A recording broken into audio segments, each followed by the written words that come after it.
Punctuation really matters to college professors.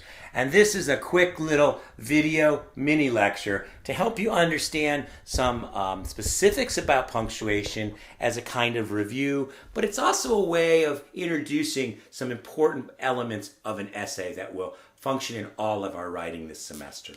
So first of all, I'm going to ask you to do the following. I want you to copy down the following sentences, word for word, right as I put them on the board. HCC is great, said Kirk.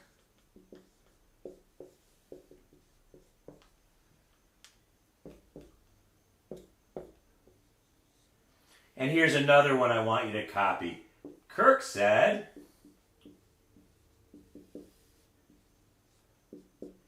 HCC is great. I could even write HCC, Kirk cheered,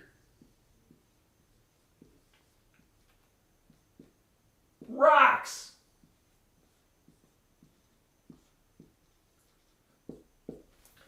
So I'd like you to pause the video for a second and look at this horrible handwriting on the board and take a second and write these three sentences for yourself. HEC is great, said Kirk. Kirk said, HEC is great. Or HCC, Kirk cheered, rocks.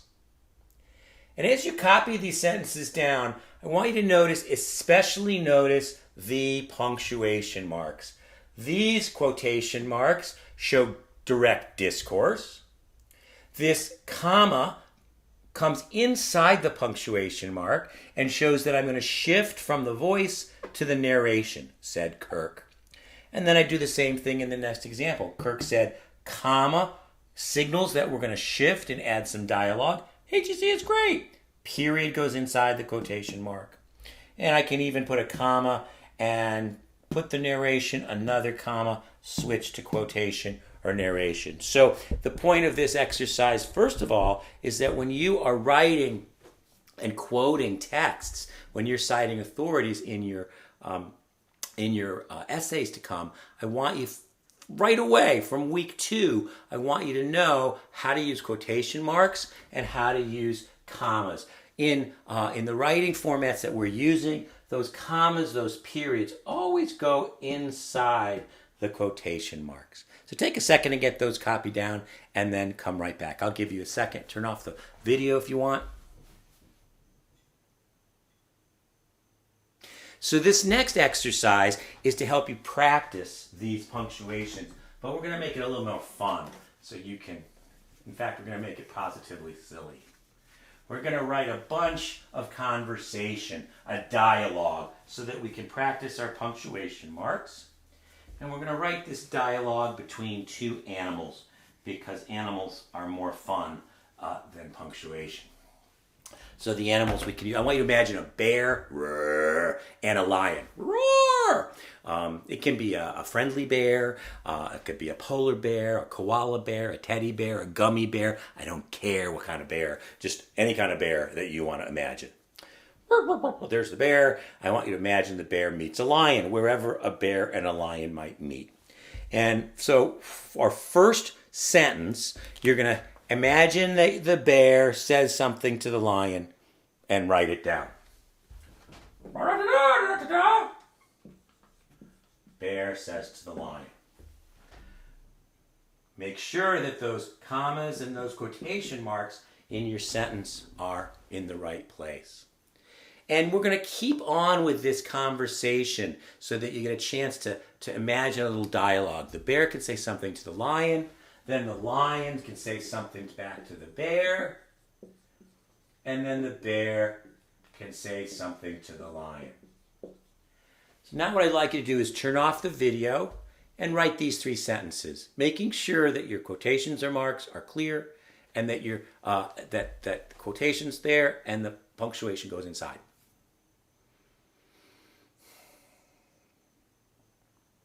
Welcome back. You all have 3 sentences, beautifully punctuated. And now what we're going to do is mix it up. For the 4th sentence, I want you to complete this sentence. I want you to imagine some catastrophe that's happened, some surprise, some who knows what. All of a sudden,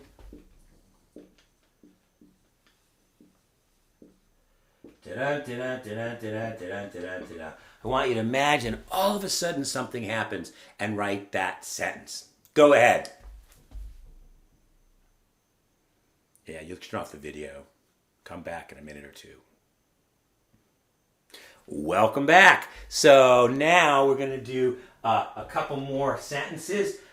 We have this catastrophe, this event, this surprise, and now we're going to let the lion say something to the bear, and the bear going to say something to the lion, perhaps in response to the catastrophic event, to the cataclysm, to the surprise.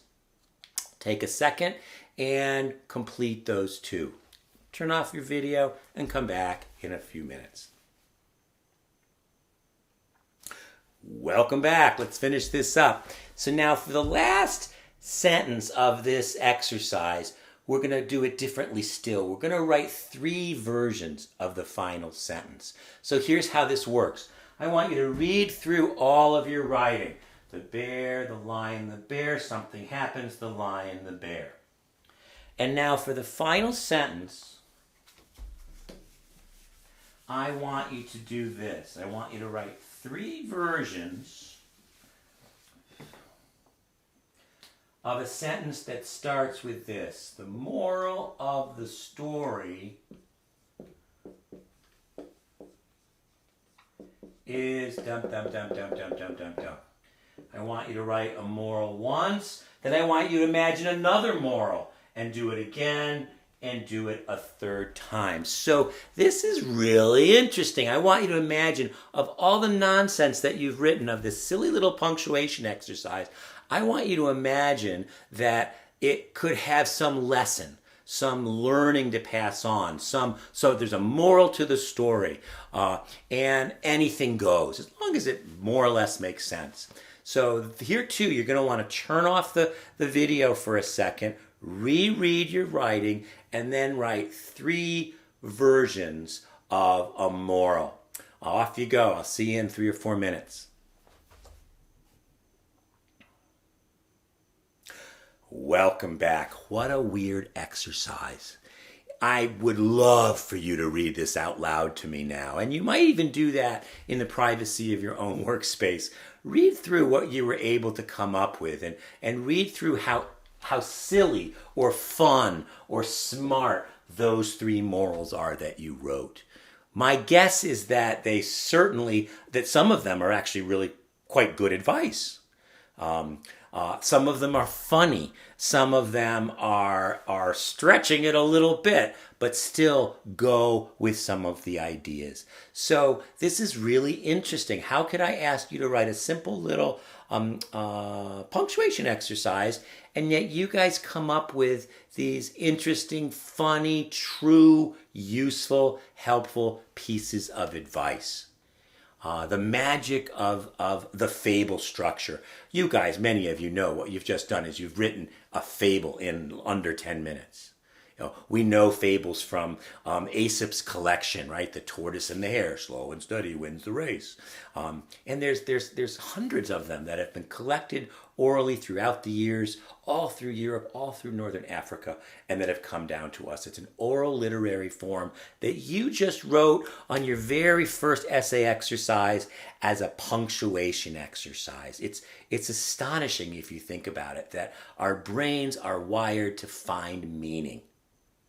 And that's what you did. When your brain flipped to find and write that moral, your whole humanity was going to try to find meaning out of what started out as silliness or triviality or chaos. We are meaning makers.